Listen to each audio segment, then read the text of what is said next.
हिसाब किताब तुम्हारे पास नहीं रखता, फिर 25 जन्मों तक मैं तुम्हें बार बार दुख नहीं देता, बार बार मैं इस मृत्यु को गले लगाने के लिए मजबूर नहीं होता, बार बार उस डरावने स्वप्न को मैं अपने सामने नजदीक नहीं देखता, बार बार उस गर्भ में दुख नहीं प्राप्त करता।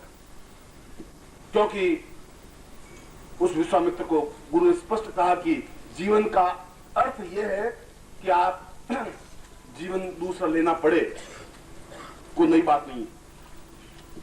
ये हो सकता है दूसरा जीवन लेना पड़े। परीक्षित ने पूछा वेद व्यास जी कि मुझे एक बात समझ में नहीं आई कि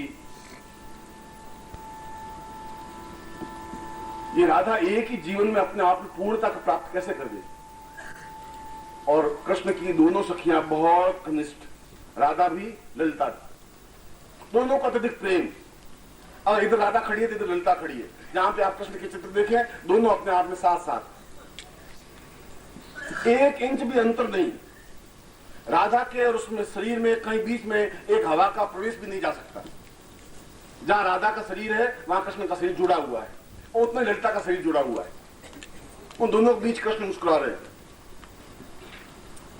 मगर राधा तो बिल्कुल निश्चिंत थी कि कृष्ण मेरे हैं और मेरे ही हैं, हो ही नहीं सकते, कुछ अंतर आ ही नहीं सकता, बदलाव नहीं, संभव नहीं है ही नहीं। क्योंकि मुझसे अलग बनने की क्रिया इनमें है ही नहीं, क्योंकि मैं प्रेम करना जानती हूं, प्रेम देना जानती हूं। तो ललिता के मन में संदेह था, वेद व्यास उत्तर दे रहे, उनके मन में संदेह था कि ललिता सोच रही थी कि ये कृष्ण राधा से ज्यादा प्रेम करती है।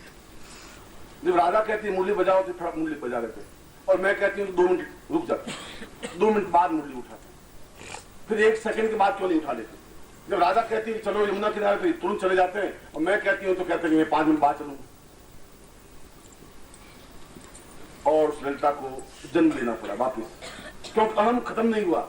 एक संदेह, एक शक, एक गुंजाइश, झुकने की जो कला थी, विसर्जित होने की जो कला थी, बूंद को समुद्र में मिलने की जो कला थी राधा में, वह ललिता नहीं सीख पाई।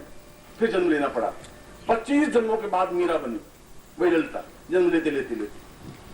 और जब मीरा ने कहा मेरे तो गिरधर गोपाल दूसरों न कोई, कुछ नहीं, जाके सिर मोर मुकुट मेरो पति सोई। मैं इसको भीम भोजराज को नहीं जानती, मैं सांगा को नहीं जानती, सुसाल को नहीं जानती, कुछ नहीं, पर मैं घुंघरू बांध दिए, मैं लोक रात छोड़ी। अब तो बेल फैल गई, अब तो बेल इतनी फैल गई है कि मैं चाहूं तब बेल नहीं तोड़ सकती। आनंद फल हुई, अब तो इसमें आनंद के फल लगेंगे, जो कुछ होगा, जो देखा जाएगा, वो जीवन है। और वह द्वारिका जाती है और अपने आप में पूर्ण रूप से विसर्जित हो जाती है, समाप्त हो जाती है, लीन हो जाती है। राधा को लीन होने के लिए 1 जीवन जीना पड़ा, ललिता को जीवन जीने के लिए 25 जीवन लेने पड़े। और तुम भी जब तक नहीं झुक जाओगे, जब तक अपने आप को मिटा नहीं दोगे, तब तक तुम्हें जीवन लेने पड़ेंगे। जब तक तुम्हारा अहम तुम्हारे पास रहेगा, तब तक तुम्हें जन्म लेना पड़ेगा। जब तक जन्म लेना पड़ेगा, फिर मुझे तुम्हें बुलाना पड़ेगा, आवाज देनी पड़ेगी। वही द्वैत भाव और अपने आप में प्राणों में मिलाने की क्रिया इस जीवन में भी तुम प्राप्त कर सकते हो। उसके लिए बहुत बड़ी कोई घटना की जरूरत नहीं है, महीने 2 महीने की जरूरत नहीं है, 5 साल की भी जरूरत नहीं है। तुम्हें कोई मंत्र जाप करने की जरूरत नहीं। मंत्र जाप के माध्यम से प्राणों में समावेश नहीं हो सकता। अगर मंत्र जाप से प्राणों में समावेश होता तो फिर तो हजारों लाखों लोग एक दूसरे के प्राणों में समावेश हो जाते, किसी के प्राण खाली रहते ही नहीं। मंत्रों से नहीं हो सकता। उसकी क्रिया बिल्कुल अपने आप में विसर्जन होने की क्रिया है, अपने आप में चेतना युक्त होने की क्रिया है। और जब विश्वामित्र पूछ रहे हैं कि मैं प्राणों में समावेश कैसे हूं, क्योंकि मैं दूसरा जन्म लेना नहीं चाहता, मैं जीवन के जिस मोड़ पर खड़ा हूं और जहां आपने मेरा हाथ पकड़ा है, बस यहां से पगडंडी मुड़नी चाहिए। अब यहां से मृत्यु और माम अमृतम गमय, अब अमृत की ओर मुझे बढ़ना है। और अमृत की ओर बढ़ने के लिए 1 मिनट बहुत है। पूरे जीवन का 60 साल आपने ढंग से बिता दिए, अपनी मर्जी है, 70 साल आपने ढंग से बिता दिए, कोई बात नहीं। केवल मुझे तो 2 मिनट चाहिए, आपको केवल 5 सेकंड चाहिए। बस अपने आप को मिटाने की अस्थि चाहिए तुमने, अपने आप को फलक पर एकदम से विसर्जित होने की क्रिया होनी चाहिए। क्षण से तुम्हारी आवाज आए, तुम अपने डूब सको। और विश्वामित्र कह रहे हैं ऐसा कैसे हो सकता है? ये क्रिया क्या है, ये चेतना क्या है, ये चेतना तो बिंदु क्या है? और जब तक ऐसा नहीं है तब तो जीवन को आनंद प्राप्त नहीं कर सकते। और मैं तुम्हें सुबह भी प्रवचन में एक ही बात समझा रहा हूं, मैं तुम्हें आनंद देना चाहता हूं, सुख नहीं। मैं तुम्हारे लिए पंखे नहीं लगा रहा हूं, मैं तुम्हारे लिए हवा करने के लिए चमन नहीं झुलवा रहा हूं। सुख की जरूरत नहीं है, क्योंकि सुख तो अपने आप में पंगु बना देगा, अपने आप में कमजोर बना देगा, रोगी बना देगा। और रोगग्रस्त जीवन तुम्हारा होना नहीं चाहिए। तो फिर तुमने रोगग्रस्त जीवन लिया, फिर तुम्हें संसार में यात्रा करनी पड़ेगी। जहां तुम्हारे पिताजी की यात्रा है, जहां तुम्हारे दादाजी की यात्रा है, जहां तुम्हारे 25 पीढ़ियों की यात्रा है, तुम्हें वही जाकर सोना पड़ेगा। बस सोना जीवन का आनंद नहीं है। कृष्ण ऐसा नहीं सो पाए, राम ऐसा नहीं सो पाए, बुद्ध ने वो क्रिया नहीं की, महावीर ने वो क्रिया नहीं की, ईसा मसीह ने वो क्रिया नहीं की, सुकरात ने वो क्रिया नहीं की। वो अपने आप में जीवित रहे, जागृत रहे, क्योंकि जीवन के एक विशेष मोड़ पर गुरु मिल गए। बुद्ध को भी गुरु मिले, और बुद्ध को जहां गुरु मिले, बुद्ध ने कहा कि एक ही बात बुद्ध को कही, तुम अपने आप में विसर्जित हो जाओ, लीन हो जाओ। बुद्ध ने प्रश्न पूछा, किस तरीके से, कौन सी युक्ति से? अगर तुमने धम्मपद पढ़ा हो, धम्मपद में बुद्ध पूछ रहा है कि किस क्रिया से मैं अपने आप में लीन हो जाऊं। बुद्धत्व प्राप्त होने की क्रिया, बुद्धत्व का मतलब है जहां बुद्धि अपने आप में समाप्त हो जाती है, जहां श्रद्धा पैदा हो जाती है, उसको बुद्धत्व। बुद्धि का अपने आप में अहंकार का जहां अंत है, वहां बुद्धत्व है। जहां चेतना है, वहां प्राण में अंदर पहुंचने की क्रिया है, वहां पूर्ण विसर्जन की क्रिया है। मगर वह तो ध्यान योग की प्रक्रिया है, जो सुबह मैंने आपको दोपहर को करवाया। मैंने तुम्हें बताया कि आंख बंद करके अंदर उतरने की क्रिया है। वो इतना आसान तो नहीं है। अगर मैं तुम्हें कहूं आंख बंद करके तुम अंदर उतरो, तो तुम्हें नीचे ब्रह्मांड साफ साफ स्पष्ट दिखाई देगा। क्योंकि अगर मुझे दिखाई दे रहा है तो तुम्हें भी दिखाई देना पड़ना चाहिए, क्यों मैंने उसको देखा है। मैंने अगर गंगोत्री देखी तो मैं तुम्हें कह सकता हूं गंगोत्री तुम्हें देख लेनी चाहिए, क्योंकि गंगोत्री का आनंद एक अलग है। हरिद्वार में गंगा एक अलग ढंग से बहती है, और गंगोत्री में गंगा का एक जो नर्तन है वो अपने आप में अलग है। वो नृत्य तुम गंगोत्री में इस गंगा के हरिद्वार में नहीं देख सकते। वह अपने आप में एक दूसरा नृत्य है गंगा का। और अगर उसके गौमुख में चले जाओ तो गंगा का जो प्रभाव अपने आप में अलग है। इसलिए मैं तुम्हें समझा रहा था कि वह जीवन और ये जीवन की कला, वह स्वामी तो पूछ रहे हैं कि फिर किस तरीके से, कौन से माध्यम से, और वह अपने आप में उस गुरु के पास उस चेतना के माध्यम से। मैं तुम्हें कहूं प्राण में उतरो, तुम्हारे पास उतरने की क्रिया नहीं है। तुम 5 साल अभ्यास करने के बाद भी शायद नहीं उतर सको, क्योंकि बाहरी संसार के 60 साल के भोग है वो एकदम से खत्म नहीं हो सकते। और जो नहीं हो सकते तो सुबह मैंने तुमसे एक बात कही थी, मैं उस बात को वापस दोहरा रहा हूं। मैं तुम्हें सुबह कहा था कि तुम्हारे किसी जन्म में मैंने तुमसे शायद वायदा किया होगा कि मैं तुम्हें ब्रह्म तक पहुंचा दूंगा, और मैं इस बार तुम्हें ब्रह्म तक पहुंचाने के लिए ही बुलाया है। मैंने तुम्हें ये कहा।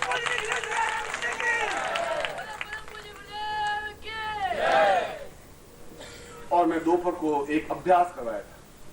कोई जरूरत नहीं थी, मुझे टेप रिकॉर्डर बजाने की जरूरत नहीं थी। वह तो एक समझाने की क्रिया थी मेरी। और देखना चाहता था कि क्या, और तुमने सुना, सुन करके आंख बंद भी की होगी, आंख बंद करके बैठे भी होंगे, और बैठने के बाद भी टेप रिकॉर्डर की पूरी आवाज तुम सुनते रहे, और टूं टूं बज रहा है, तुम सुन रहे। आधे घंटे तक बजते रहे, तुम आधे घंटे तक सुनते रहे, क्यों बीच में उठना नहीं, मुझे मना कर दिया, और शाम को गुरु जी की शिकायत हो जाती। अब उनको तो बैठना है, वो जो बोल रहा है सुनना। प्राण तक उतनी क्रिया थी नहीं। वह तो मैंने तुम्हारे सामने दृष्टांत रखा कि यह क्रिया है, मगर तुम ऐसी क्रिया कर नहीं सकते, संभव नहीं है। विश्वामित्र कहना कैसे करूं? बुद्ध ने यही पूछा कि मैं कैसे करूं? तो बुद्ध के गुरु ने कहा कि फिर मैं तुम्हारे प्राणों में प्रवेश करने की क्रिया मैं करता हूं। मैं तुम्हें पूर्णता देने की क्रिया करता हूं, पूर्ण तत्व करने की क्रिया करता हूं। और पूर्ण तत्व करने की क्रिया को एक पूर्णत्व क्रिया दीक्षा कहा जाता है। जहां तुम ना नहीं कर सको, गुरु करे। जो काम तुम नहीं कर सकते वो गुरु को करना चाहिए, तो गुरु तुम्हारा है, उसकी जिम्मेवारी है। गुरु जिम्मेवारी से बच नहीं सकता। अब गुरु जिम्मेवारी से बचता है तो वो भगोड़ा है, वो कायर है, बुद्धिल है। वो तुम्हें बीच मतदान छोड़ नहीं सकता, या तुमसे वायदा करता नहीं। और यदि वायदा किया है तो या तो तुम्हें प्राणों में खींचे, या तुम्हें प्राणों को पकड़ कर अपने प्राणों में समावेश कर ले। दोनों में से कोई क्रिया करे, या तो अपना हाथ तुम्हारे हाथ में सौंपे, या तुम्हारा हाथ पकड़ करके अपने हाथ में खींच ले। और मैंने सुबह भी कहा था तुम हाथ छुड़वाने में बहुत माहिर हो, क्योंकि तुमने जीवन में ये सीखा है। तुम छोड़ करके भाग जाते हो, क्योंकि तुम्हारे जीवन का सारा जीवन एक विषय वासना में लिप्त है। इसलिए मैं तुम्हें ऐसा नहीं कह सकता कि एक दिन में तुम बुद्धत्व प्राप्त कर लोगे, मगर वह क्रिया एक लंबी सतत प्रक्रिया है। उस लंबी प्रक्रिया में तुम्हें बहुत साल लग सकते हैं, समय बहुत कम बच गया है। तुम्हारे पास तो केवल 1 दिन, 2 दिन, 10 दिन, 5 दिन और 15 दिन है। और मैंने अमृत महोत्सव का केवल 3 दिन का समय रखा है, 19, 20 और 21। और इन 3 दिन में एक दिन तो व्यतीत हो गया। एक दिन में तुम्हें सुबह समझाया और दोपहर को तुम्हारे सामने एक उदाहरण रखा। वे ऐसी क्रिया है, क्या तुम अपने प्राण में उतर सकते हो? और अगर तुम दिल पे हाथ रख के सोचो तो शायद संभव नहीं, ऐसा है नहीं। बाप के सामने कह तो सकते नहीं, पर हकीकत में ऐसा नहीं हो सकता, क्योंकि पूरे आधे घंटे तक हम बराबर कैसेट की आवाज सुनते रहे। मैं तुम्हें कह रहा तुम अंदर उतर तो जाओ, 1 सीढ़ी, 2 सीढ़ी, 3 सीढ़ी, 5 सीढ़ी, तुम 10वीं सीढ़ी उतरोगे तो अपने आप में तुम्हें ब्रह्मत्व के दर्शन होंगे, प्रकाश दिखेगा, दूध या प्रकाश सा होगा। मैं तुम्हें कहा, मगर वह तो अभ्यास की बात है, एक दिन में तो ऐसा संभव नहीं हो सकता। जब नहीं हो सकता, बुद्ध ने कहा कि मैं 25 साल तक तपस्या कर चुका हूं, ये एक बात नहीं है, पर 25 साल के बाद भी मैं उस तत्व को प्राप्त नहीं कर पाया जहां ब्रह्मांड को देख सकूं। जब अर्जुन ने कहा कि मैं तुम्हें नहीं पहचानता, कृष्ण तुम कौन हो, मैं तुम्हें साथ ही समझ रहा हूं, तुम जो इतनी बातें लंबी चौड़ी बात करो मैं नहीं समझ पा रहा हूं। तो उसने कहा नहीं कहा, तो फिर मैं तुम्हें विराट रूप दिखा रहा हूं, तुम देख के मैं क्या हूं, मेरा पूरा सारा अंदर ब्रह्मांड है, तुम देख सकता है। और देख के ये महाभारत युद्ध बाहर नहीं हो रहा है, मेरे अंदर हो रहा है। ये सारा युद्ध मैं कर रहा हूं। ये कौरव मेरे अंदर बैठे हैं, पांडव मेरे अंदर बैठे हैं, जब भीष्म पितामह सज्जा पर सोए हुए अंदर पड़े हैं, मैं देख रहा हूं, तू निवृत्त हो जा। इसलिए अगर तुम नहीं कर सकते तो कृष्ण ने कहा मैं तुम्हें करके दिखाता हूं, मैं तुम्हें उस विराट रूप को दिखा देता हूं। और मैं भी तुम्हें उसी बात को की जो बुद्ध ने बात कही कि मैं 25 साल तक तपस्या करने के बाद भी कुछ प्राप्त नहीं कर पाया, क्या करूं? तो उसने कहा कि तुम्हें पूर्ण तत्व प्राण स्वयं तुम्हारे प्राणों को लेकर के अपने आप में समावेश करे, गुरु करे, क्योंकि गुरु की जिम्मेवारी है। अगर ऐसा गुरु नहीं कर सकता फिर गुरु का तात्पर्य नहीं है, फिर तो प्राणों में समावेश होने की क्रिया ही नहीं है, फिर योग है ही नहीं, और दोनों फिर अलग अलग है। आज तुम अलग बैठे हो, मैं अलग बैठा हुआ हूं, मैं तुम्हें समझा रहा हूं, तुम सुन रहे हो। जहां सुनने और समझने के भाव ही खत्म हो जाता है, वहां देखने का भाव खत्म हो जाता है, तब एकाकार हो जाता है। वो प्रेमिका जा रही थी, उसको देखने की भाव नहीं था, सुनने का भाव भी नहीं था। अकबर ने गाड़ी दी होगी तो सुनी नहीं होगी, जाजम बिछी हुई होगी तो उसने देखी नहीं होगी, क्योंकि वह तो अपने आप में बिल्कुल खोई हुई थी, क्योंकि उसके प्राण उसके अंदर घुसे हुए थे, समावेश थे। एक प्राण थे, एक धड़कन थी, एक चेतना थी। और तुम्हारे मेरे प्राण भी एक होने चाहिए, एक धड़कन होनी चाहिए, एक चेतना होनी चाहिए। और यह अगर तुम उस ध्यान योग के माध्यम से, क्योंकि मैंने तो 6 ध्यान तुम्हें समझाने की कोशिश की थी, मगर वो तो लंबी प्रक्रिया है। और तो ऐसा है कि तुम मेरे साथ 2 महीने 4 महीने रहो, तब वो ध्यान योग प्रक्रिया में उतरने की कोशिश करोगे। मगर इन 3 दिनों में सब कुछ कर देना है, जो कुछ करना है वो जरूरी है, क्योंकि उसमें फिर तुम्हें एक नए रास्ते पर बढ़ना है, क्योंकि आगे बढ़ना है और उस अमृत्यु को प्राप्त करना है, जहां मृत्यु सामने खड़ी नहीं हो सके, और जीवन का प्रत्येक क्षण उस समय हो सके, आनंदमय हो सके, तुम्हारी आंखों में मुस्कुराहट हो सके, चेहरे पर एक ओज हो सके, चेहरे के चारों प्रभाव मंडल बन सके, कोई देखे तो एहसास कर सके कोई व्यक्तित्व है। एक छोटी सी घटना नहीं, मैं एक बहुत बड़ी घटना तुम्हारे सामने रखने जा रहा हूं। एक छोटा सा व्यक्तित्व नहीं, एक बहुत बड़ा व्यक्तित्व बनाने जा रहा हूं। मैं सुबह बताया था कि मैं ये बात केवल तुम्हें नहीं कह रहा हूं, मैं पूरे भारतवर्ष को सुना रहा हूं, और मैं तुम्हें बता रहा हूं कि मैं तुम इतिहास के वो व्यक्तित्व बनने जा रहे हो जहां पूरे भारतवर्ष को तुम दिशा निर्देश दे सकोगे, मार्गदर्शन कर सकोगे। मैं तुम्हें